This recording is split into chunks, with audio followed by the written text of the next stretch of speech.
morning, Bucknutters. Welcome to the Bucknuts Morning 5 here on Monday, March 6th, 2017. I am Dave Biddle, and I'm joined by Steve Helwagen. Steve, you were in Indianapolis covering the NFL Combine. It will wrap up today, and former Buckeye corners Marshawn Lattimore and Garyon Conley will both run later today. As for the guys that have already wrapped things up, it looks like Curtis Samuel helped himself the most from my vantage point. He ran the 40 in 4.31 seconds. Steve, that was huge for Samuel. Oh, I agree, Dave. And this is at the Combine where the only guy, to my knowledge, who did better than him was John Ross, who broke the Combine record with a 4.22, and he's an outstanding wide receiver from Washington. Curtis, again, is looking to brand himself as some type of hybrid player, and I hate to say a third down player or whatever it would be. He wants to be an every down player. I think we all do. But, I think that it's going to be interesting to see how Curtis can parlay this. Some people are talking that if there's a team that feels it could fit what they do, that he could move into the first round, which would be tremendous. I don't think anybody up until this point has had him in the first round. So we all know what he could do. I mean, he had 74 catches for Ohio State this past season and led the team with 15 touchdowns. So I think that there's a lot there, and the potential, it just keeps getting better and better for Curtis Samuel. So glad to see his hard work has paid off, and excited about what's going to come. Raekwon McMillan also helped himself, it looks like. He ran the 40 in 4.61 seconds. I thought that was moving pretty well for a man his size. Just talk about Raekwon, where you think he might go in the draft, and how you think he did at the Combine. People talk about this draft as very deep at linebacker. We were standing there while we did the interviews. I was there the last 4 days. There's some downtime in between, and you stand there and you discuss, each guy's stock and whatever. And people are like, the linebacker group's very deep. It's going to be very hard for Raekwon to move up into the top or into the first round. Most people think he's a second-round pick at this point, but it only takes one team to pull the trigger.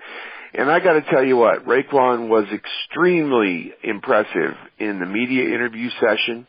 He has come so far, and he always seemed like a very bright kid to begin with, but he has come so far in, they asked him, what do you think your best attributes are? He said, I was a captain at Ohio State. I called the defense for, even when he was in there as a freshman, and definitely the last 2 years he produced, and he's got the physical attributes. So I'm not sure where people think there's a disconnect with Raekwon McMillan.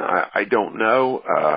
I'm not a pro GM or coach to tell you, oh, he'd be a perfect Mike in a 4-3, or he'd be a perfect inside guy in a 3-4. I can't tell you that. I don't know that, but I know this. He's a great kid and a very good football player, and the 4.6 only can help him, I would think, at 240 pounds. Noah Brown really helped himself in the bench. Threw up, I believe, 22 reps in the bench. I don't have that right in front of me, but I believe it was 22 reps, and that's really good for a wide receiver. But Noah Brown did not run. Why did Noah Brown not run? I think Noah Brown, the way I think about it, I think that he and his agent or whoever advised him, I think just said, run at Ohio State when you know your 40 time is going to be a tenth or whatever, maybe faster than what you're going to show there. Don't put a 4.6 or whatever it's going to be, or high 4.5 out there at the Combine. Just run your 4.49 or your 4.51 at Ohio State and be done with it. So I think that may prove to be shrewd dealing with Noah Brown. If he has a great pro day and catches everything they throw his way and everything else, then yeah, that's going to look good for him. I don't know necessarily, what the rationale was, but people came away with it with the idea that maybe he did the right thing. So I don't know. I just looked it up. He actually did 19 reps, so I was giving him, credit for 3 extra. I gave him credit for 22. Let me amend that. He did 19 reps, which is still really good for a wide receiver. hopefully he does run well at Ohio State's pro day. I was just wondering if there was any injury there, or like if it was just like you said, like he was waiting for. Of. Yeah, okay, nothing all right, that we're aware of. All right, like I said, Lattimore, Conley, they'll go later today. We'll keep you posted on Bucknuts on how they did. Conley's going to do really well. Lattimore and Hooker both talked about Conley, and they think that he is going to surprise people with how well he does. So keep your radar on NFL Network today for that. That should be interesting. And let's move on to some Ohio State basketball. They will play Rutgers at 7 p.m. on Wednesday in one of the shame games of the Big Ten tournament in Washington, D.C. Buckeyes would have to win 5 games in 5 days to win the Big Ten tournament. Steve, you ready for some NIT action? I guess. It's very sad, and I was sitting there watching the North Carolina Duke game in Indianapolis on Saturday, and they put up on the screen that Illinois and Iowa were on the bubble. And when they put that on the screen, of course, Illinois lost to Rutgers the next day, so they're probably off the bubble now. But I just wanted to punch myself in the head because had Ohio State beaten Nebraska, had Ohio State beaten Indiana at home in the last 3 weeks of the season, Ohio State would have been on that in that projection right there. And instead, then now they are very much on the outside looking in. There's no way. There is no scenario where this team plays in the NCAA tournament. So they are now in a situation where they're playing out the string. And are they going to want to play out the string? Do they just go out there and lose to Rutgers? Do they? And that's the end of the season.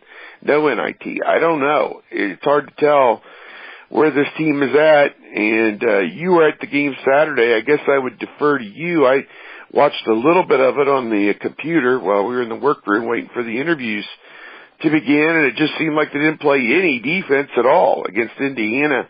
And, Indiana's a team that everybody knows can score, but, I don't know. What was your thought sitting there watching it?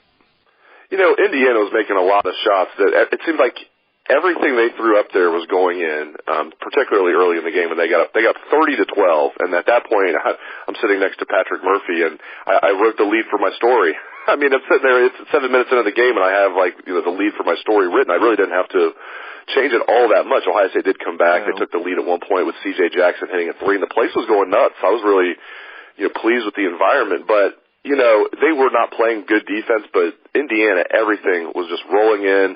Even Thad Matta pointed out they had one where, hit the back of the rim, bounced up. He said bounced up all the way to the ceiling and then went in. Didn't bounce up all the way to the ceiling, but it was one of those was just a lucky 3. Then Steve, Indiana makes their first 6 shots, including I think 3 or 4 threes. Then they finally miss. Their 7th shot they miss. It's an air ball. Goes right to one of the Indiana players for a layup. It was just one of those days where everything was going against Ohio State early, but still, you have to play better defense than that. So I think it was a little bit of bad defense, a little bit of bad luck, and then Buckeyes came back. I would have loved covering a Tom Crean press conference after Indiana blew an 18-point lead. That would have been great, but didn't get a chance to do that. But we'll see. As I said, Buckeyes play. Yeah, Buckeyes play 2 days from now, 7 p.m. Wednesday. It'll be televised by Big Ten Network, and Steve will be there in Washington, D.C. All right, let's finish with some football discussion. Spring ball starts tomorrow morning for the Buckeyes.